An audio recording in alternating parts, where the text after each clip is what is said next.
Good evening. Today is Friday, February 17th, 2023. The Indiana Hoosiers dropped their opening game today to Auburn, 8-4.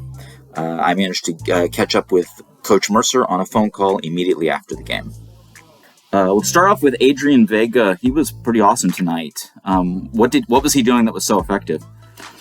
Yeah, Adrian did a really good job. I was super pleased with him. He located his fastball to really the both sides. He got it up, and then he was able to land the cutter and the changeup.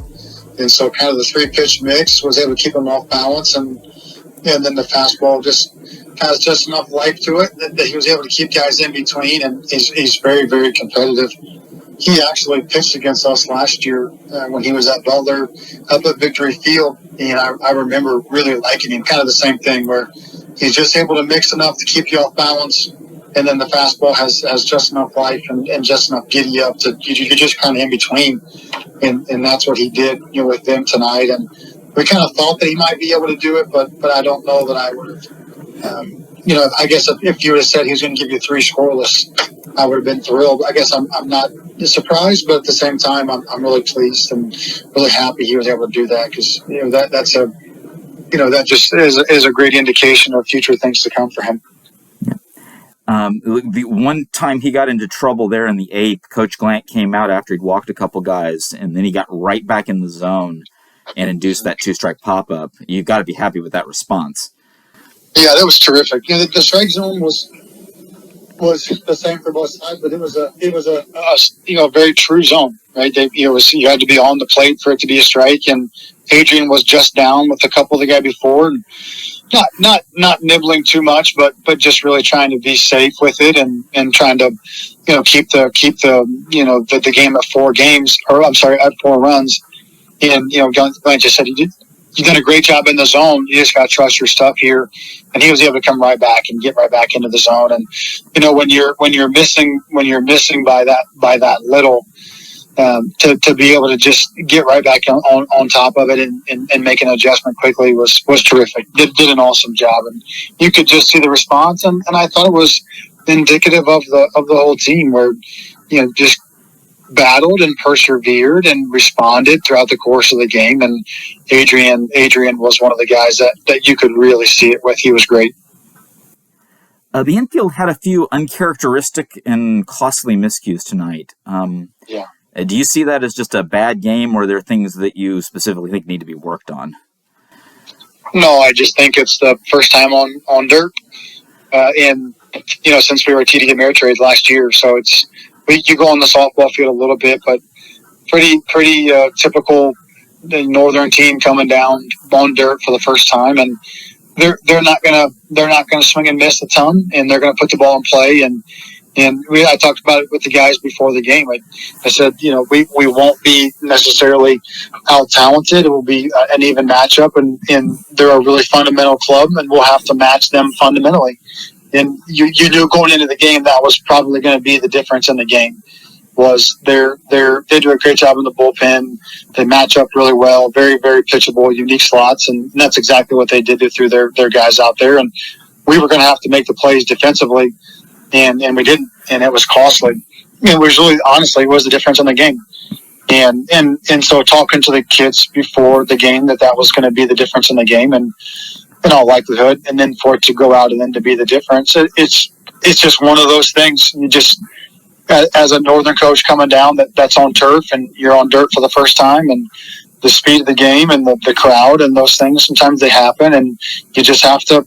They just have to keep moving and then make an adjustment, learn, play, and you saw Glasser makes the 2 errors there in the first, and it really kind of put us behind the 8 ball with Seiler's pitches. Right now he goes from 9 or 10 pitches to 25 or 30, and that really kind of that hurt from a bullpen management standpoint. But at the same time, you also saw Phillip respond and make several really nice plays for the rest of the game. He makes a couple of plays coming in. He goes to his backhand. He goes across second base up the middle, and you could see Phillip get better over the course of the game. Just like last night, first time on dirt, we're taking 1,000 ground balls. You could see us get better from the beginning of our practice last night to the end. And, Josh fields the ball on the double play ball that we should have turned.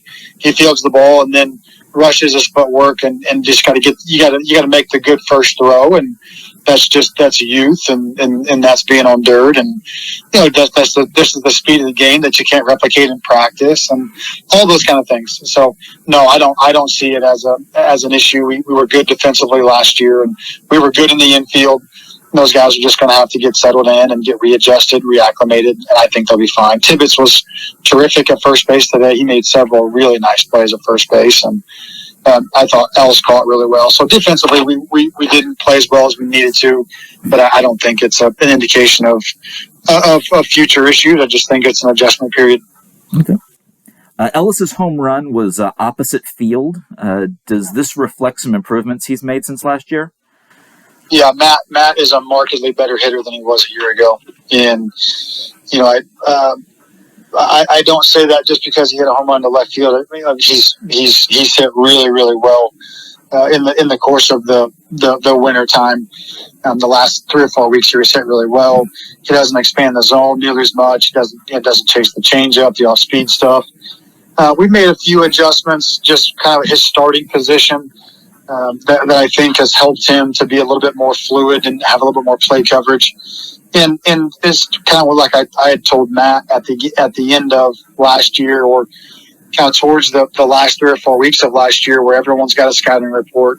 And I just told him, I said, listen, this is your first time playing major Division I baseball, and oftentimes it just takes junior college guys another year, right? You kind of once everybody adjusts, it takes that second year. And I said, you'll be so much better a year from now than you are right now. And he was still really good last year.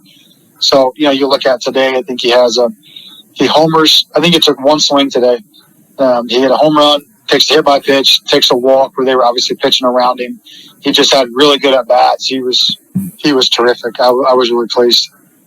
But yes, he's made a bunch of adjustments. Just pitch selection, pitch recognition. He's made a few mechanical adjustments that's allowed him to be a little bit more playable, and he's really good right now. Your hitters produced runs in 2 different innings, one with the long ball, the other with kind of stringing together some contact plays. Were you pleased with the overall plate approaches today? Yeah, I really was. And it took us half an inning to an inning to make an adjustment. And as much as you can turn the machines on and try to get prepared for 94 to 96 with a little bit of ride, it still takes a minute, right? And so we were able to make an adjustment. And then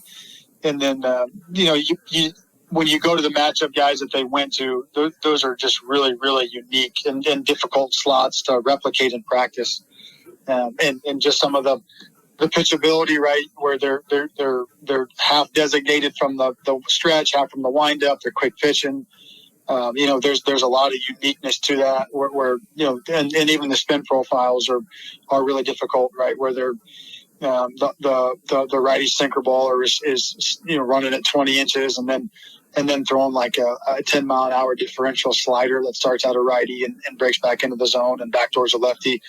Those are just really hard. You just have to battle. And that's why I told him, I was like, you just have to battle. We have to compete. We have to do the best that we can to adjust to these guys. And we did that. And we're right there in the ball game there in the 9th, where you get a guy on, you have a kind of a broken bat single, and you got Carter coming up, and you get a chance there. So I was really pleased with the way that we competed offensively. Thank you for listening to this post-game media edition of Talking Hoosier Baseball.